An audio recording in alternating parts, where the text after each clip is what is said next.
जान की प्यासी हो रही, क्या पूरा मामला? सर इसका सर मेन कारण सर है मनीष दुबे के साथ उनका अवैध संबंध सर, जिसकी जानकारी सर हमें करीब साल भर पहले हुई, लेकिन सर उन्होंने कहा कि दोस्ती है। खैर सर हमारी पत्नी सर एसडीएम थी उस समय, इलाहाबाद प्रयागराज में सोराम तहसील में रहीं। तो मैंने कहा सर बड़े पद पे हैं, दोस्ती तो हो ही सकती सर, अधिकारियों से बात साथ बैठना उठना हो। तो मैंने सर उन्होंने मैं ये कह के टाल दिया, तो सर मैंने ध्यान नहीं दिया। सर इसकी भनक सर मुझे उसका ये जो शक था वो विश्वास सर 22 फरवरी को हुआ, जब मनीष दुबे गाजियाबाद से चलकर सर मेरे आवास एलनगंज स्थित सरकारी आवास पे आया और इनके साथ एक साथ कमरे में मैंने इनको देखा अवैध संबंध बनाते हुए। तब से सर ये मनीष दुबे और ज्योति मौर्य मेरे जान के पीछे पड़ गई हैं। कौन है, पूरी कहानी बताइए, क्या मामला है? सर 2010 में ज्योति मौर्य के साथ मेरी शादी हुई सर। मैं सर पंचायत राज विभाग में सर 2009 में सेलेक्ट हुआ प्रतापगढ़ में सर, वहीं पे नौकरी कर रहा हूँ सर। और 2010 में इनसे 19 नवंबर को मेरी शादी हुई और सर उसके बाद हमारे संबंध बहुत अच्छे रहे। इन्होंने कहा मुझे पढ़ना है सर, मैं इनको पढ़ाने के लिए मैं इलाहाबाद लेके आया।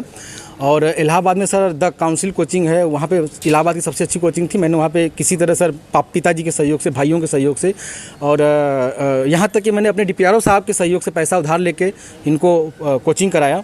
और सर ये मेहनत भी की सर और सक्सेस भी हुई। 2015 में ये सर एसडीएम पद पे चयन हुई, 16वीं रैंक इनकी आई। सर बहुत ही खुशी का माहौल हुआ कि हम एक छोटे पद पे रहते हुए अपनी पत्नी को इतना आगे ले गए।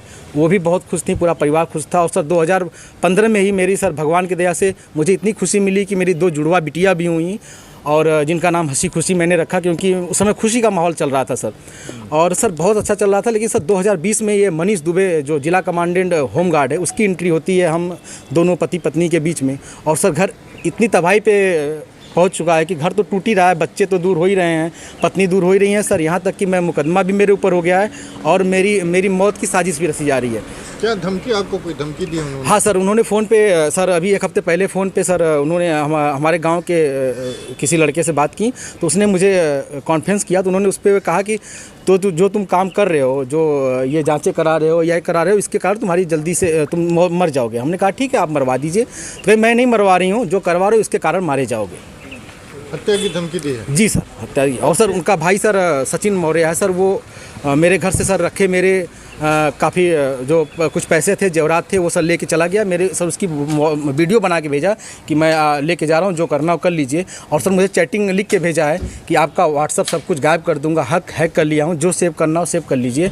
और सर उसने क्या किया कि मेरी सिम भी अपने पास रख लिया है, रख के यूज कर रहा है। मेरा बैंक अकाउंट है उसमें जुड़ा हुआ है सब कुछ, लेकिन सर वो मेरी जान पे सब लोग तुले हुए हैं सर। क्या वो आपसे तलाक मांग रही है? हाँ सर, उन्होंने मुझसे ऑडियो के माध्यम से कहा है, मुझे अभी तक कुछ ऐसा नोटिस तो नहीं मिला है, लेकिन सर उन्होंने कहा है कि तलाक प्यार से दे दीजिए, बवाल मत करिए, नहीं तो मैं आपको बर्बाद कर दूंगी। आपके डीपीआरओ से बात हो गई है, आपको बर्खास्त करा दूंगी, न नौकरी करने दूंगी न जीने दूंगी। आपने इसकी शिकायत कहाँ? सर इसकी शिकायत मैंने सर्वप्रथम सर उसी दिन धूमनगंज SHO साहब से की।